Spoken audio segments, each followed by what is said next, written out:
My boyfriend was secretly destroying my business from the inside. I destroyed something bigger. I started my catering company 2 years ago with $5,000 I'd saved working doubles at restaurants. Started small, just doing kids' parties and small office lunches, but I was good at it, and word spread. Within 6 months, I had regular clients and was booking weddings. My boyfriend Luke was supportive from day one, helping me carry equipment, taste testing recipes, even designing my business cards. He worked in IT and would always say how proud he was that I was building something real while he just fixed computers all day. By year 2, I had 3 part-time employees and was turning profit every month. That's when weird things started happening. First, it was small stuff. I'd confirm an event time with a client, then they'd call angry saying I was late. They'd show me texts from my business number changing the time. I never sent those texts. I started screenshotting everything, but it kept happening. Then ingredients started going missing. I'd inventory everything the night before an event, come in early, and half my prep would be gone. Thousands of dollars of food just vanished. No signs of break-in, nothing on cameras. I thought I was going crazy. Luke would help me search and comfort me when I cried from stress. The health department showed up 3 times in 1 month saying they'd received complaints. They never found anything wrong, but just having them there scared customers. My Yelp started getting 1-star reviews from people I'd never catered for, talking about food poisoning and roaches. Every time I'd get them removed, new ones would appear. Luke would hold me while I panicked about losing everything I'd built. He'd tell me maybe it was a competitor. Maybe I should scale back until things calmed down. The breaking point was the Henderson wedding. 200-person event, my biggest ever, $20,000 contract. The morning of, my van wouldn't start. My backup van wouldn't start. Luke offered to drive me in his car but said we could only fit half the food. I had to call the bride 2 hours before her wedding and cancel. She threatened to destroy me, and she did. Word spread that I was unreliable. Bookings dried up. I had to let my employees go. Luke suggested maybe I should take a break, work for someone else for a while, get my confidence back. That night, I was crying in bed when Luke's phone buzzed. He was in the shower. I never looked at his phone, but something made me check. It was his friend asking if the wedding thing worked and if I was finally giving up on the stupid food thing. I scrolled up. Everything was there. Luke had been changing times through a spoofing app he built. He'd been coming back at night with his spare key and throwing out my ingredients. He'd made the health complaints from burner phones. He'd hired people on TaskRabbit to write fake reviews. His friend asked why he was doing it, and Luke said he was tired of me working weekends, tired of me talking about the business instead of him, tired of playing second to food. He said once I failed, I'd have to get a normal job, and they could be a normal couple. I sat there numb. This man had smiled at me, comforted me, held me while I cried about problems he created. I wanted to scream, but instead I planned. First, I acted defeated. Told Luke he was right, I should give up. Started applying to restaurant jobs.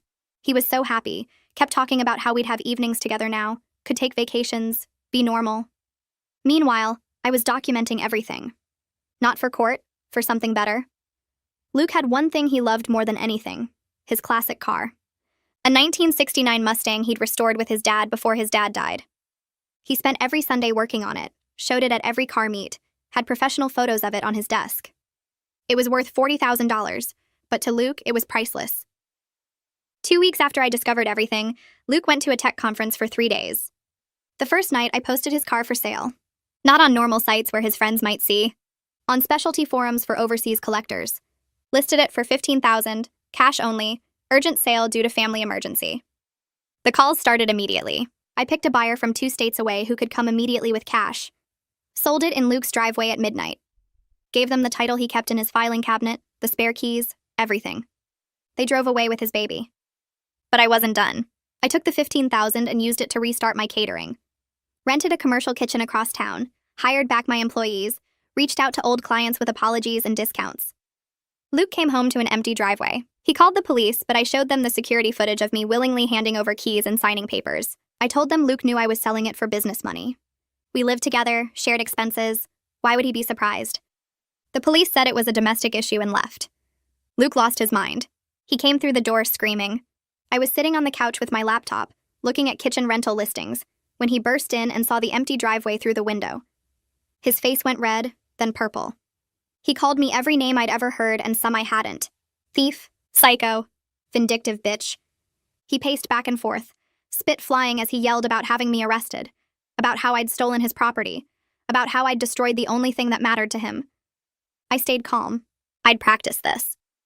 I told him we were a couple who shared everything, that we'd talked about me needing money to restart the business, that he'd been so supportive of my career.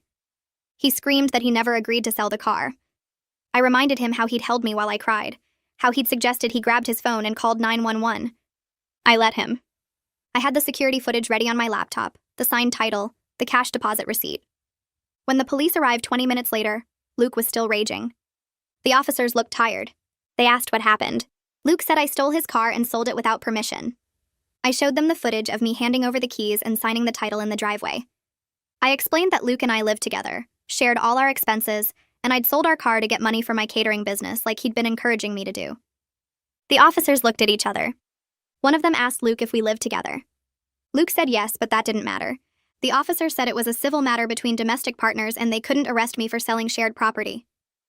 Luke's face went from purple to almost white. He started yelling at the officers about how the car was his dad restored it was priceless. The officers said he'd need to take it up in civil court and left. Luke stood in the middle of our living room shaking. Then he turned on me again, and this time his voice was low and cold. He said I had no idea what I'd done. He said he'd make me pay for this. He said he'd destroy me the way I destroyed him. I just looked at him and realized I didn't know this person at all. The next morning, I waited until Luke left for work. He slammed the door so hard the frame cracked. I gave it 10 minutes to make sure he didn't come back. Then I started packing. I took only my clothes, my laptop, my cooking equipment that I'd bought before we met. I left the furniture we'd picked out together, the dishes, the decorations. I took photos of everything I was leaving behind with my phone, time-stamped and dated. I knew he'd claim I stole things if I took anything we'd purchased together. I filled 2 suitcases and 3 boxes. My best friend Celia lived across town in a 2-bedroom apartment. I called her from the car. She said to come over immediately. When I got there, she helped me carry everything up to her spare room. She didn't ask many questions, just hugged me and said I could stay as long as I needed. I sat on the bed in her spare room and felt my phone start buzzing. Luke had gotten home early. The texts started coming in waves. First angry ones calling me a coward for leaving while he was gone. Then desperate ones begging me to come back so we could talk. Then threatening ones about lawyers and lawsuits. I screenshotted every single one and uploaded them to a cloud drive I'd created just for this. Then I blocked his number. The silence felt strange. For 2 years, I'd checked my phone constantly, worried about his texts, his needs, his feelings. Now there was nothing. Celia knocked on the door and asked if I wanted dinner. I said yes. My phone rang 2 days later from a number I didn't recognize. I almost didn't answer, but something made me pick up. It was Rachel, one of my former employees. Her voice was shaky. She said Luke had shown up at her apartment the night before, banging on her door at 10 p.m. She'd looked through the peephole and seen him pacing in the hallway. When she opened the door with the chain still on, he'd asked where I was. She said she didn't know. He'd started talking fast, telling her I was having some kind of breakdown, that I'd stolen his car and run away, that he was worried about my mental state. Rachel said she'd told him to leave or she'd call the police. He'd finally left but sat in his car outside her building for an hour. She'd watched him from her window. She wanted me to know what he was doing. Then she asked if I was really restarting the business. I told her yes. She said she never trusted Luke, that something about him always felt off. She asked if I needed help. I told her I'd call her once I had the new kitchen space secured. Stuart Lutz ran a commercial kitchen on the east side of town. I'd met him at a food industry meetup 2 years ago. His space was bigger than I needed, but he rented it by the hour to multiple small businesses. I drove over on a Thursday afternoon. The kitchen was clean and well-equipped with 6 burner stoves, 3 ovens, and huge prep tables. Stuart was probably 60, with gray hair and kind eyes. He asked what brought me back to catering after my hiatus. I told him I'd had some personal setbacks but was ready to start fresh. He didn't push for details. He offered me a rate that was lower than I expected and said I could have flexible scheduling since I was building from scratch. He said he liked helping small businesses get started. We shook hands. I signed a month-to-month agreement. I had my kitchen back. The fake social media account appeared 3 days later. It was a burner profile with no photo and a generic name.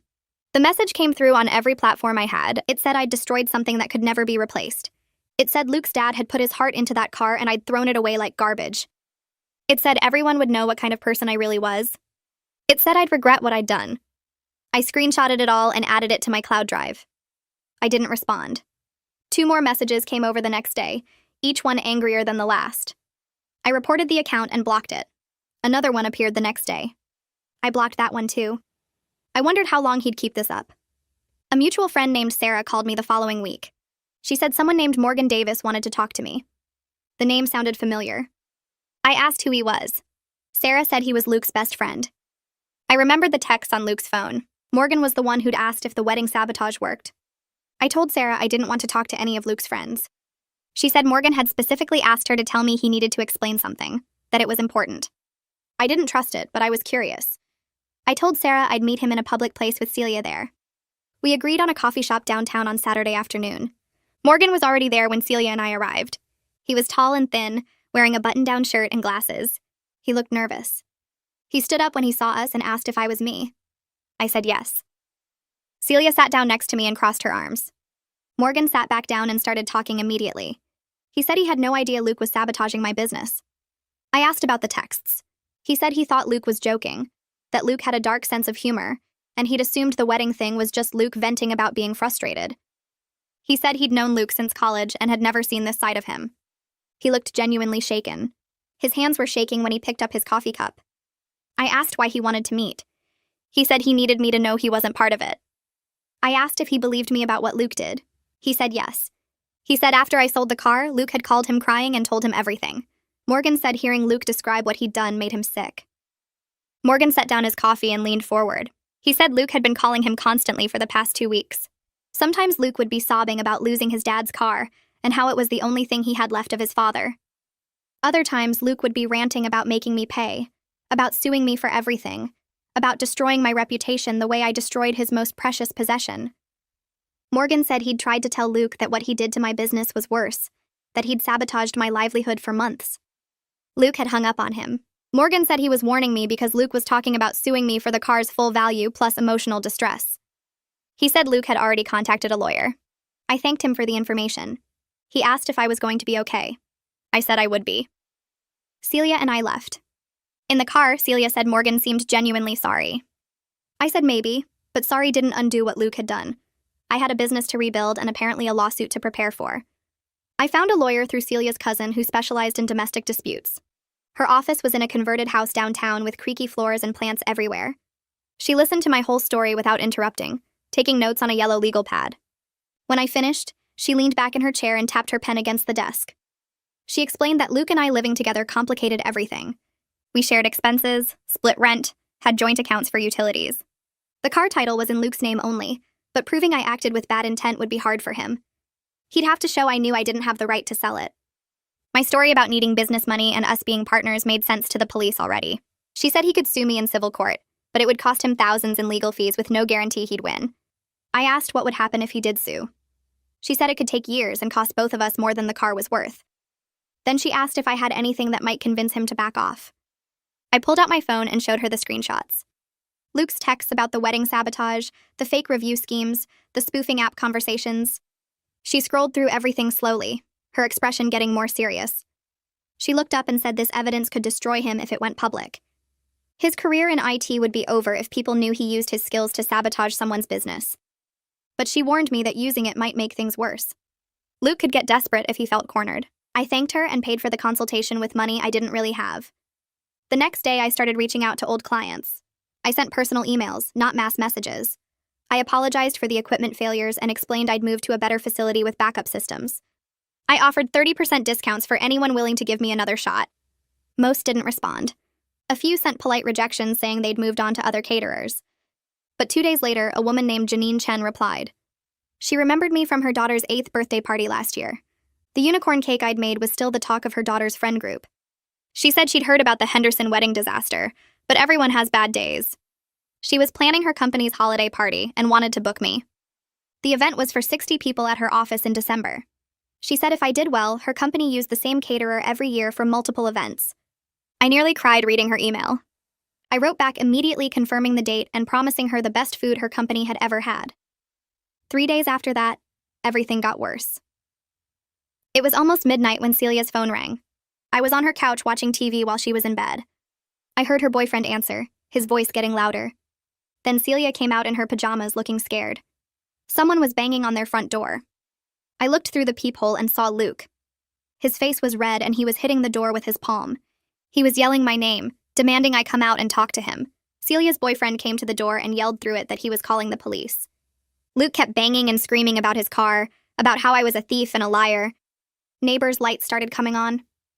Celia's boyfriend opened the door with the chain still on and told Luke to leave or he'd call the cops. Luke finally stopped banging, but he didn't leave. He walked to his car and just sat there. We watched him through the window for 2 hours. He just sat in his car staring at Celia's building. Finally, around 2 in the morning, he drove away. I couldn't sleep that night. The next morning, I went straight to the courthouse. I filled out the paperwork for a restraining order and attached printed screenshots of Luke's threatening messages, the fake social media accounts, and photos Celia's boyfriend took of Luke sitting outside their building. The clerk processed everything and sent me to a judge. The judge read through my evidence quickly and granted a temporary order right there. Luke had to stay at least 500 feet away from me, Celia, and my workplace. The order would be in effect immediately, and a hearing would be scheduled to make it permanent. I left the courthouse feeling safer, but also knowing this would make Luke even angrier. 3 days later, I was at Stuart's kitchen prepping for a small office lunch. I had my headphones in and was chopping vegetables when Stuart came running over. He pulled my headphones off and said Luke was outside. I looked through the window and saw Luke's car in the parking lot. He was walking toward the building. Stuart already had his phone out calling the police. Luke came through the door and started yelling about the restraining order being bullshit, about me ruining his life over nothing. Stuart stepped between us and told Luke to leave. Luke tried to push past him, but Stuart was bigger. The police arrived within 5 minutes. They arrested Luke right there in the kitchen. He was screaming about his car the whole time they put him in the cruiser. Stuart told the officers about the restraining order, and they said Luke would be released later that day with a warning, but another violation would mean jail time. After they left, Stuart made me sit down and drink water. My hands were shaking, so hard I could barely hold the glass. That night, I got a Facebook message from someone named Jerome Rankin. The name sounded familiar, but I couldn't place it. His message was polite and said he was Luke's uncle, the one who'd helped restore the Mustang with Luke and his dad. He said Luke had been calling him constantly with a story that didn't make sense. He asked if I'd be willing to meet and talk about what really happened. He promised he just wanted to understand, not to attack me or defend Luke. Something about the message felt genuine. I checked his profile and saw photos of him with an older version of Luke's face. Family photos going back years. I wrote back and agreed to meet at a public diner the next day.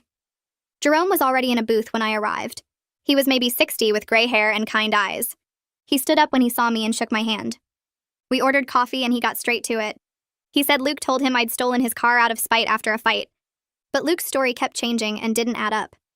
Jerome had known me from family dinners Luke brought me to. He said I'd never seemed spiteful or crazy. I took a breath and told him everything. The sabotage, the texts I found, the months of Luke destroying my business while pretending to comfort me. I showed him the screenshots on my phone.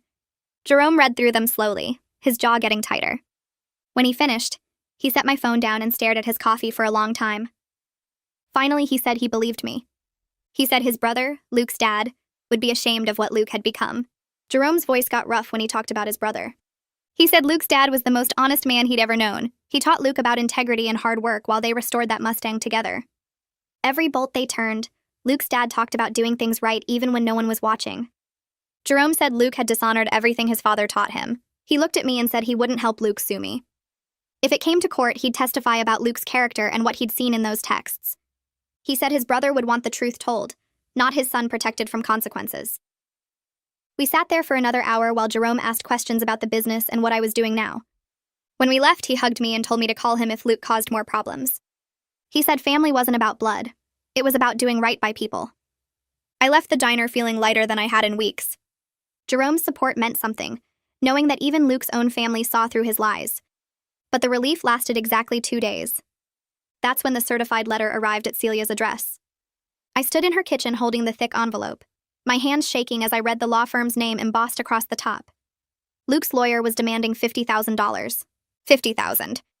Requested Reds is on Spotify now. Check out link in the description or comments. The letter broke it down in cold legal language. $25,000 for the car's actual value, $15,000 for emotional distress, $10,000 for loss of irreplaceable property with sentimental significance. They cited pain and suffering, intentional infliction of emotional distress, conversion of property.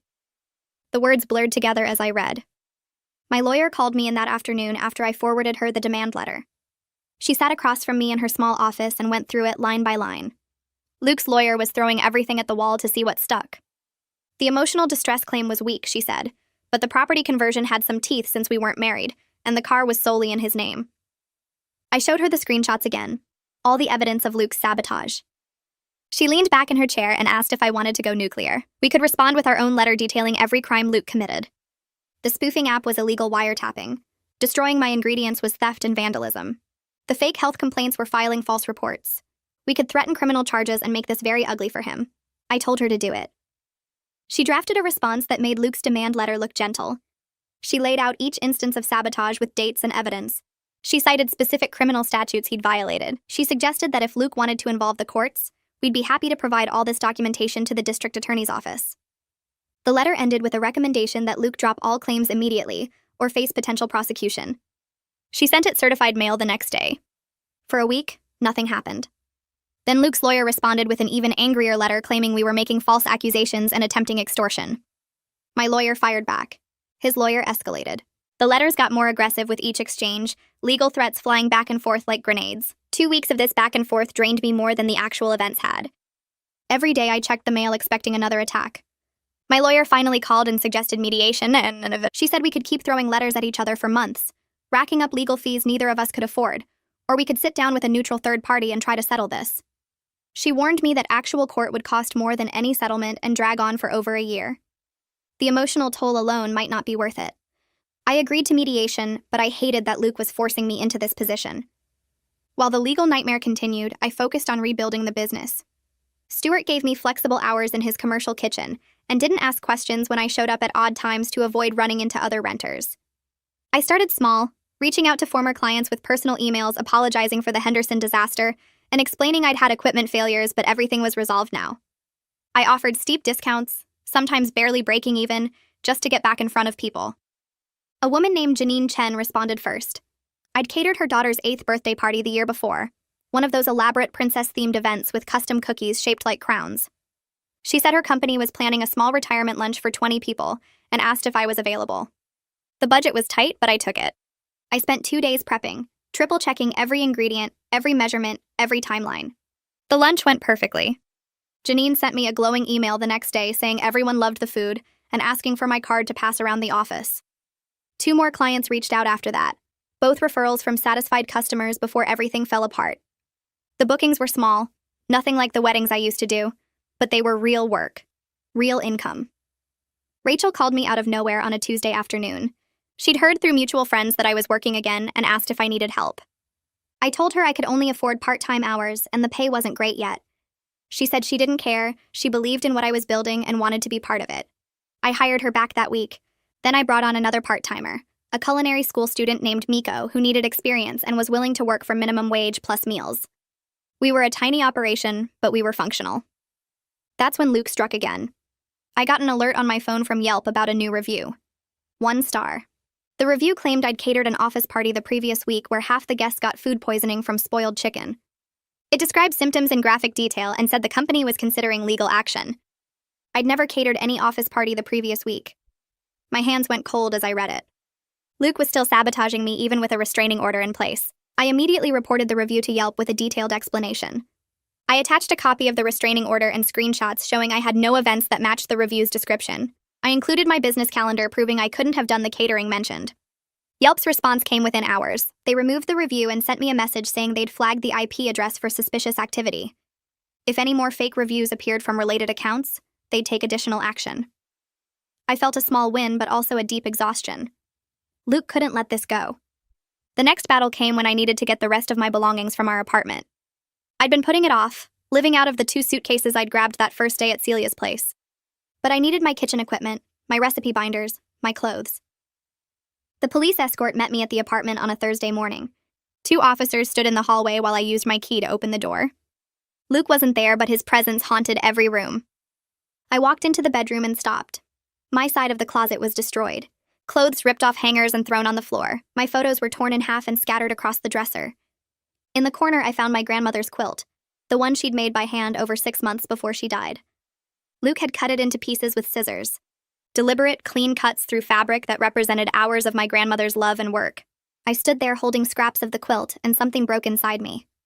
The officer asked if I was okay. I wasn't. I packed everything salvageable into boxes while trying not to look at the destruction. My kitchen equipment was still intact in the storage closet, probably because Luke didn't know which tools were mine versus his. I loaded everything into Celia's car with the officers helping carry boxes. As I was leaving, the landlord appeared in the hallway. He asked if I had a minute to talk. We stood outside while he explained that Luke hadn't paid rent in 2 months. He wanted to know if I was still on the lease because he needed someone to cover the missing payments, or he'd have to start eviction proceedings.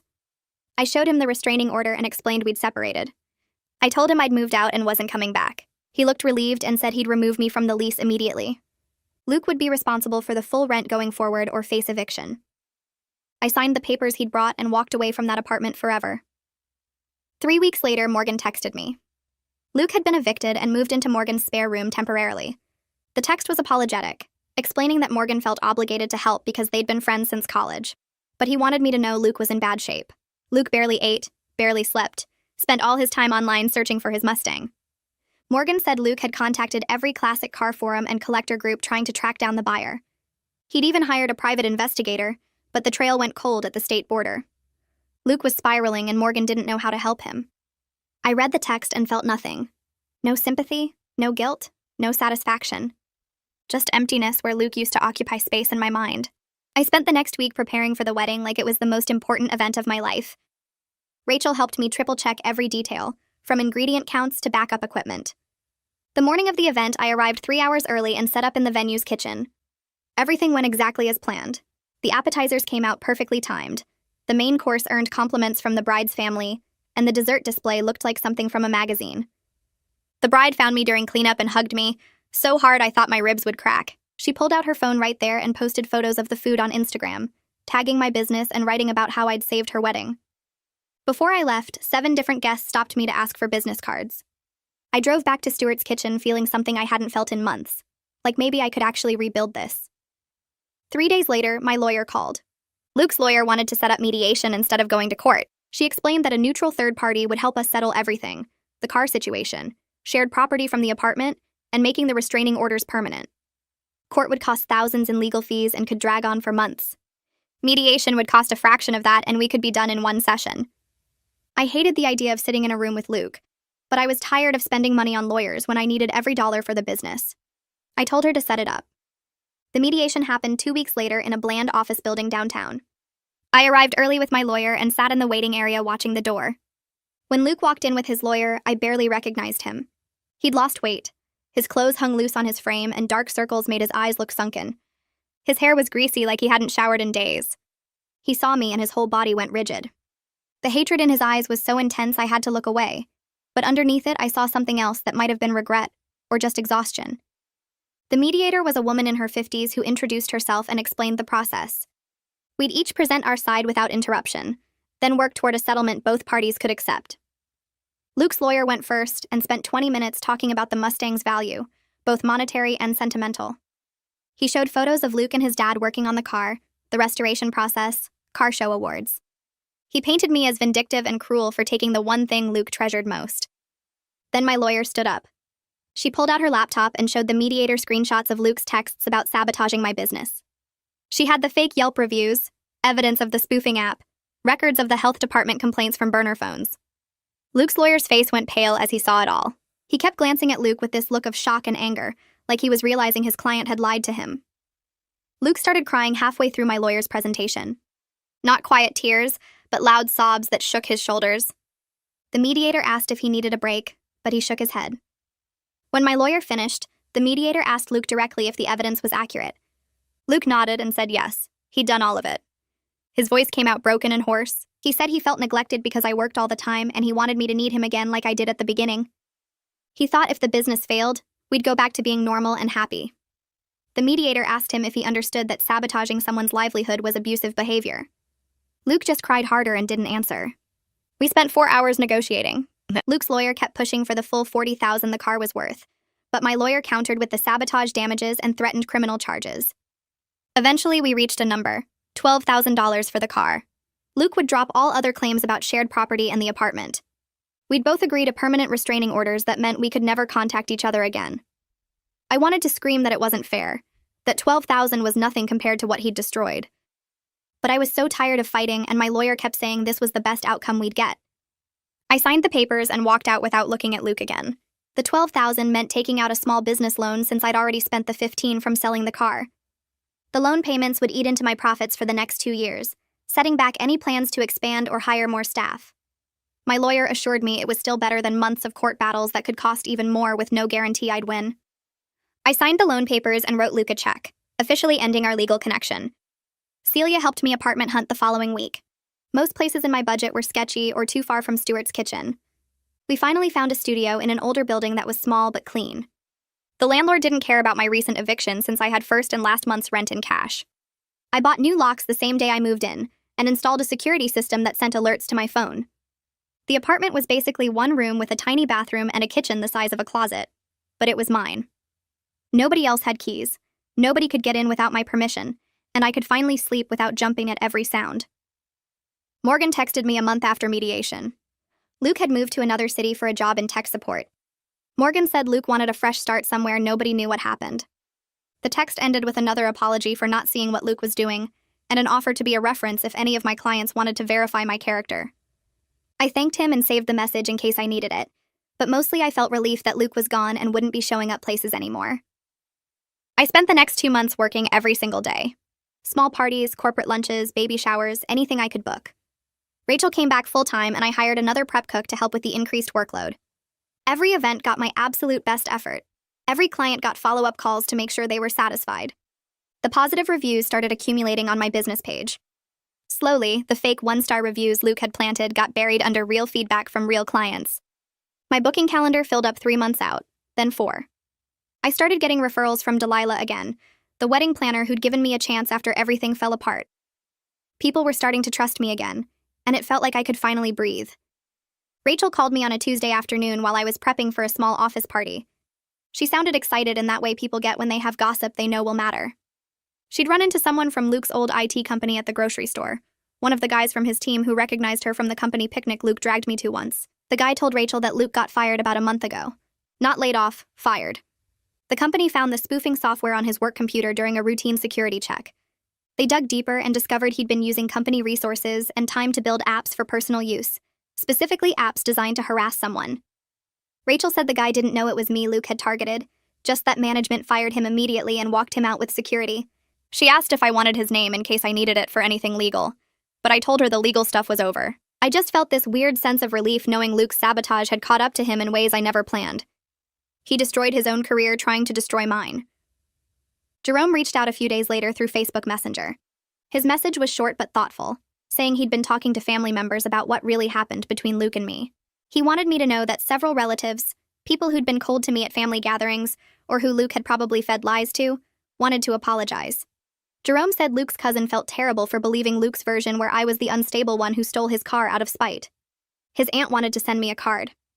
I read the message twice before responding. I told Jerome I appreciated him being honest with everyone, but they didn't need to apologize to me. They believed someone they loved and trusted, which made sense. I thanked him for standing up for the truth and said that meant more than any apology from people who barely knew me. He sent back a simple thumbs up and a message saying his brother would have wanted him to do the right thing. Delilah called me that same week about a wedding consultation. When I arrived at her office, she had 3 folders on her desk, each one a different wedding happening over the next 4 months. She slid them across to me and said she only worked with vendors she trusted completely, and after watching me rebuild my reputation through consistent, excellent work, she wanted me as her preferred caterer.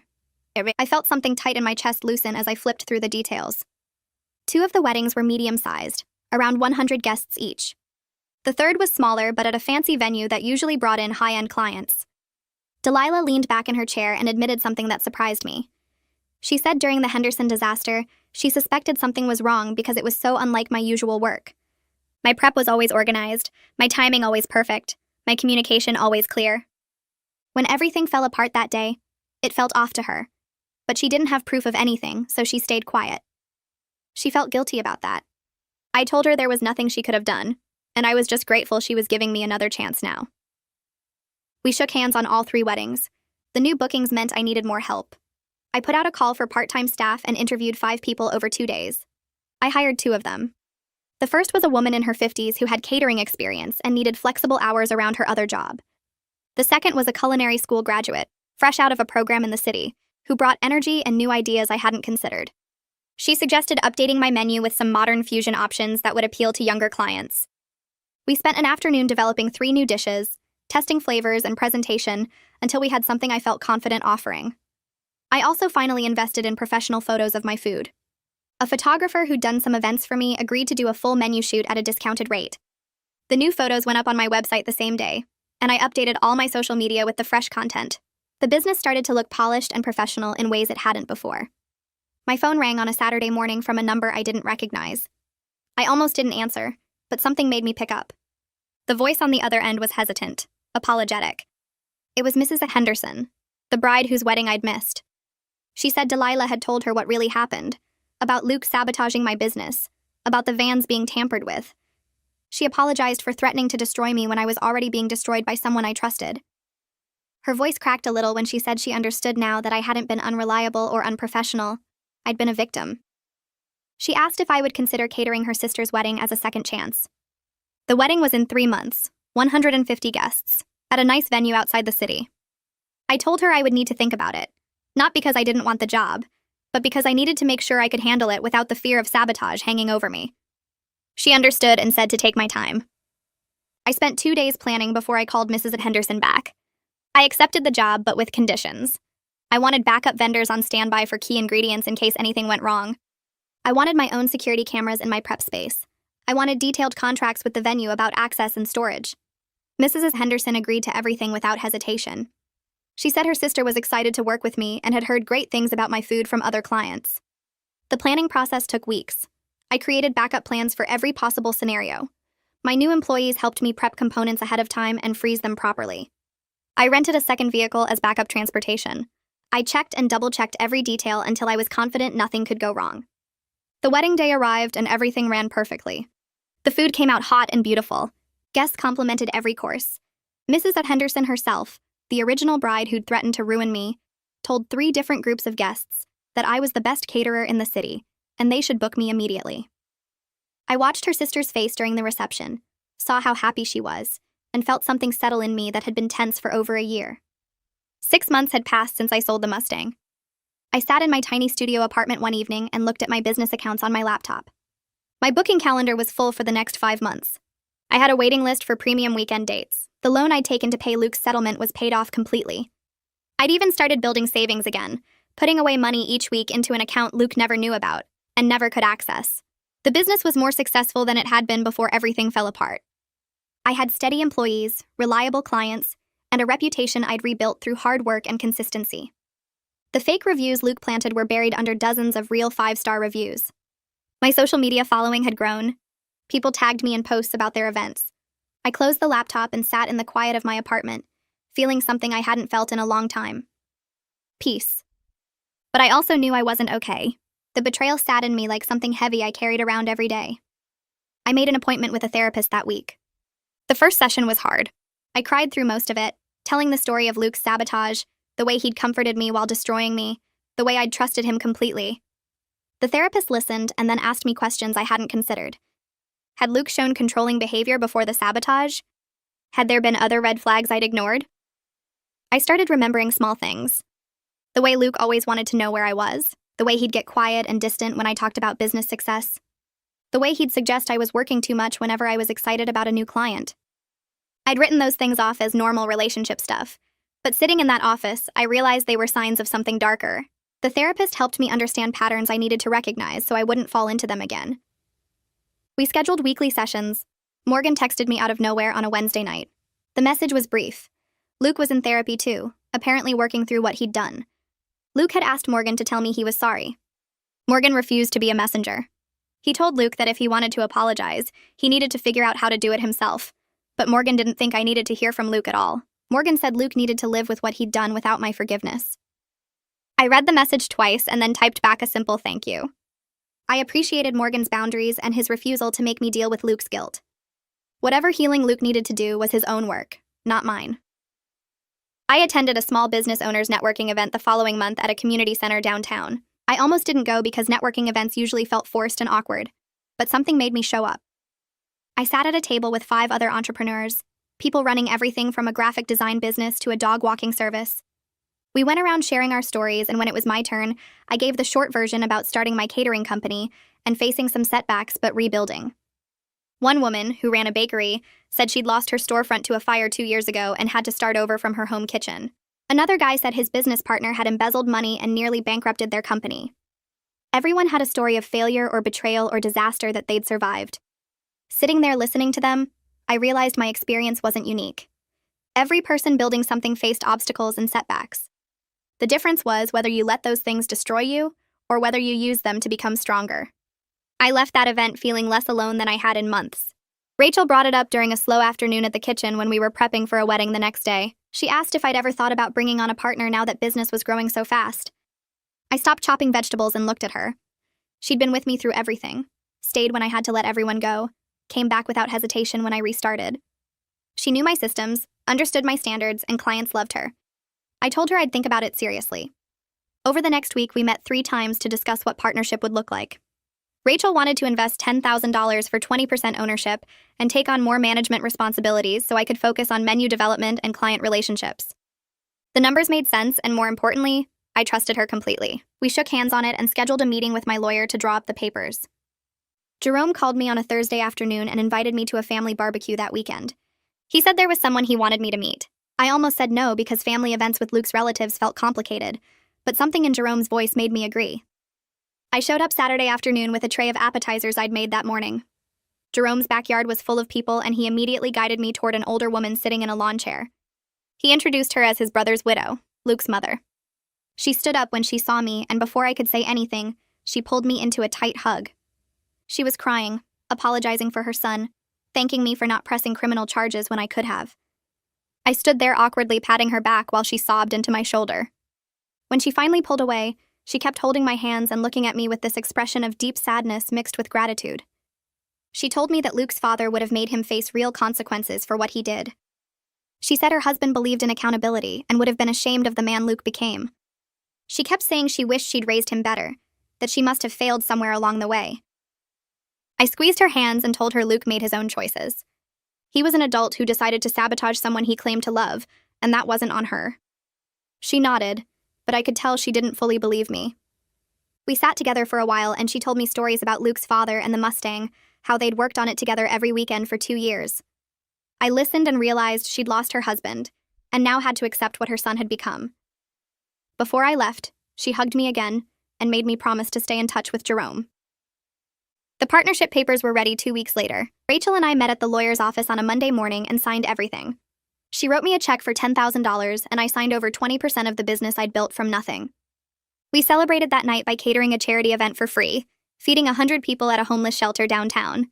Rachel worked beside me the whole time, and it felt right having her as an actual partner instead of just an employee. We served chicken parmesan and roasted vegetables and homemade rolls, and people came back for seconds and thirds. One woman told us it was the best meal she'd had in months. Driving home that night, I realized I wasn't alone in this anymore. I had someone who believed in what I was building as much as I did. Delilah called me the next week with a proposal. She wanted me to be the exclusive caterer for her wedding planning business. She'd been watching my comeback, seen how I handled the Henderson sisters' wedding, and decided she only wanted to work with vendors she could trust completely. The contract would guarantee steady high-end work, probably 20 to 30 events a year, but it meant I couldn't take other wedding jobs that conflicted with her schedule. Rachel and I talked it through, ran the numbers, and negotiated terms that worked for both businesses. We signed a year-long contract that would bring in consistent income and connect us with Delilah's wealthy clients. It felt like another piece of stability clicking into place. I met someone at the next business networking event. He ran a small marketing firm, and we ended up talking for an hour about the challenges of building something from scratch. He asked if I wanted to get coffee sometime, and I said yes before I could overthink it. The date happened on a Wednesday evening at a cafe downtown. I felt nervous the whole drive there, wondering if I could trust someone new after everything with Luke. But therapy had taught me what red flags to watch for, and this guy seemed different. He asked about my business but didn't try to give me advice or get involved. He talked about his own work but didn't dominate the conversation. When I mentioned I had an early morning prep the next day, he immediately suggested we wrap up so I could get rest. It was such a small thing, but it mattered. We started seeing each other casually after that. Nothing serious, just dinner once a week or a movie on Sunday afternoons. He was supportive of my business without trying to be part of it, which felt completely different from Luke's suffocating interest. He never showed up at the kitchen unannounced, never asked to help with events, never made me feel guilty for working weekends. When I told him I had a big wedding coming up, he just said good luck and asked if I wanted to celebrate after. That was it. No drama, no jealousy, just simple support. My business hit its 3rd anniversary in November. Rachel and I threw a small party at the commercial kitchen for employees, regular clients, and people who'd helped me rebuild. Delilah came, and Jerome and Stuart, who'd given me that first space when I was starting over. We served samples from our most popular menus, and I gave a short speech thanking everyone who'd stood by me. I talked about losing everything and having to rebuild, about the people who believed in me when I didn't believe in myself. Rachel stood beside me the whole time, and when I finished talking, everyone clapped. It wasn't a big fancy event, just 20 people in a commercial kitchen eating good food, but it meant everything. A letter arrived at my apartment the following week from Luke's therapist. The letter explained that Luke was working through his actions, and part of his recovery involved making amends. The therapist asked if I'd be willing to participate in a session to help Luke process what he'd done. I read the letter twice, then called my own therapist. She listened to me read it out loud, and then asked how I felt about it. I told her I didn't want to help Luke feel better about destroying my business. She agreed that I didn't owe Luke anything, including participation in his healing. I wrote a polite response declining the invitation, and mailed it back the same day. Whatever Luke needed to do to move forward was his responsibility, not mine. Rachel and I started looking at larger commercial spaces in December. The kitchen we were renting worked fine, but we were booking so many events that we needed more room for equipment and staff. We found a space across town with double the square footage, better parking, and room to expand. The lease was more expensive, but our numbers supported it. We signed the papers right before Christmas, planning to move in January. Rachel wanted to add meal prep services and cooking classes to bring in income during slower months. We spent hours planning the layout, figuring out where to put the new ovens and refrigerators, designing a small classroom space for the cooking classes. It felt like we were building something that could last, something bigger than just catering events. Standing in that empty space with Rachel, I realized I'd come further than I ever thought possible after Luke destroyed everything. I'd rebuilt not just my business, but my whole life, and this time it was stronger. The new kitchen opened in February, and within a week we were running cooking classes on weekday evenings and meal prep services on weekends between catering events. Rachel handled most of the class instruction while I focused on the catering side, and we hired 2 more part-time employees to help with prep and delivery. The business felt solid in a way it never had before, built on actual systems instead of just me working myself to exhaustion. I was leaving the new space late one Thursday after teaching a knife skills class when I saw Morgan sitting at a table in the restaurant next door. He waved me over before I could decide whether to pretend I hadn't seen him.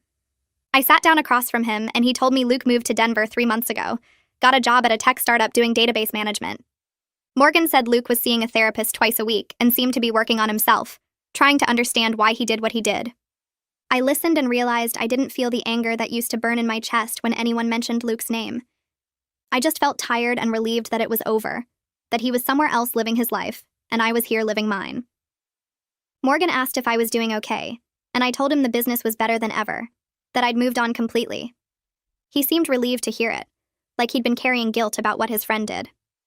We talked for a few more minutes about nothing important, then I went home to my apartment and slept better than I had in months.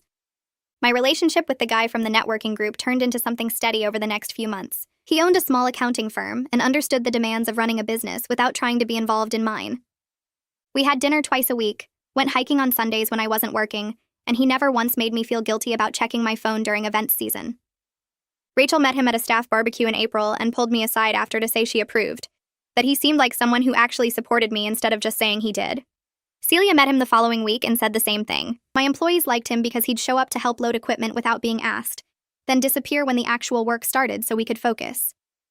He met Jerome at a car show in May, and they talked about classic cars for an hour while I handled a consultation call. Everything about it felt easy and healthy in a way my relationship with Luke never had, even in the beginning when I thought things were good. The corporate gala booking came through in June from a tech company celebrating their 10th anniversary. 300 guests, full dinner service with past appetizers and a dessert bar, $25,000 contract. It was bigger than the Henderson wedding had been, the kind of event that could make or break a catering company's reputation. I spent 2 weeks planning every detail with Rachel, creating backup plans for the backup plans, testing every recipe 3 times to make sure it was perfect. We rented additional equipment, hired temporary staff for the event, and did a full dress rehearsal the week before with our regular employees. The day of the gala, I arrived at the venue 6 hours early to set up, and everything went exactly according to plan. The appetizers came out hot and perfectly timed, the main course service flowed smoothly, and the dessert bar looked like something from a magazine spread. The company's CEO found me during cleanup and told me it was the best event food his employees had ever experienced, then asked if we could cater their quarterly events for the next year. I signed the contract the following week, guaranteeing steady high-end work and reliable income for the foreseeable future. Standing in the new kitchen after that conversation, looking at the equipment we'd bought and the team we'd built, I realized I hadn't just rebuilt what Luke destroyed. I'd created something better and stronger than before, something that was entirely mine and couldn't be taken away. The business that started with $5,000 and a dream was now generating six figures annually with a full staff and a waiting list of clients. Luke had tried to destroy me, but all he'd done was force me to rebuild myself into someone who couldn't be destroyed. So yeah, that's the whole thing. Nothing groundbreaking, just a story that stuck with me. Thanks for hanging out. It always feels like we're just catching up.